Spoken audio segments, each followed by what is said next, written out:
دو important developments ہیں، اس کے حوالے سے کوئکلی بلٹ پوائنٹس آپ کے سامنے رکھوں گا۔ ایک تو چیف منسٹر کے پی علی امین گنڈا پور صاحب نے کل ندیم ملک صاحب سے گفتگو کی ہے، وہ بڑا امپورٹنٹ انٹرویو، اس میں جو ایک چیز ہائی لائٹ ہو گئی ہے وہ یہ کہ وہ کہہ رہے ہیں کہ ہم آپریشن کی کسی بھی طریقے سے اجازت نہیں دیں گے،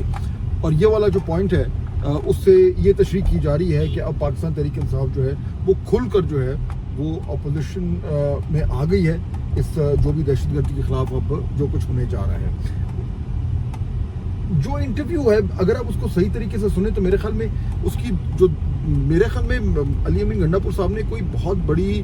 جو ان کی آلریڈی ایک پالیسی چل رہی ہے اس سے ڈیویٹ نہیں کیا۔ وہ یہ کہہ رہے ہیں کہ وہ آپریشن ان علاقوں میں نہیں ہونے دیں گے، اور جہاں تک مجھے سمجھ آ رہی ہے یعنی it is open to interpretation, وہ یہ کہ اس طرح کا آپریشن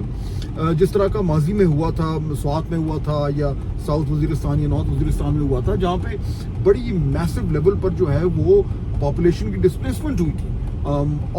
تو وہ میرے خیال میں وہ اس طرح کا آپریشن نہ تو اب ممکن ہے اور نہ ہی ریکمینڈڈ ہے اور نہ ہی میرے خیال میں انڈر کنسیڈریشن ہے۔ جہاں تک ابھی تک انفارمیشن آ رہی ہے، انٹیلیجنس بیس آپریشن ابھی بھی ہو رہے ہیں جس میں پاپولیشن کی ڈسپلیسمنٹ نہیں ہوتی اور اس طریقے سے جو ہے وہ علاقہ افیکٹ نہیں ہوتا جس طرح ماضی میں جب یہ بڑے آپریشنز ہوتے ہیں وہ ہوا تھا۔ تو میرے خیال میں ابھی بھی علی امین گنڈا پور صاحب نے جو بات کی اس میں انہوں نے کافی اپنے لیے اسپیس چھوڑی بھی ہے اپنی جماعت کے لیے بھی، کہ اگر تو اس طرح کے گرینڈ اسکیل آپریشن نہیں ہوتے تو وہ پاکستان تحریک انصاف پھر بھی این ممکن ہے کہ تھوڑی سی اسپیس اپنے لیے رکھے، پہلی بات۔ دوسرا امپورٹنٹ چیز میرے خیال میں جو ہوئی ہے وہ جس پہ بہت زیادہ کامنٹری نہیں ہوئی، وہ صدر اسد علی زرداری اور بلاول بھٹو زرداری کا جو ہے وہ کوئٹہ جانا، وہاں پہ یہ سننے میں آ رہا ہے کہ ان کو بڑا امپورٹنٹ رول دیا جائے گا ان ٹرمز آف پولیٹیکل آؤٹ ریچ۔ ابھی کوئی میجر چینج نہیں ہوگا پولیٹیکلی، کوئی بہت بڑا اس طرح کا انیشیٹو نہیں لیا جائے گا جس میں وہ تمام لوگ جو اس وقت جن کو ناراض لوگ کہا جاتا ہے وہ جو ہیں ان سے کوئی بات چیت ہو یا ان کو کسی بھی طریقے سے جو آن بورڈ لایا جائے، ابھی مجھے نظر نہیں آ رہا۔ لیکن جو پولیٹیکل پروسیس ہوگا جس میں مزید تھوڑا سا معاملات کو بہتری کی طرف لے جانے کے لیے بات چیت ہوگی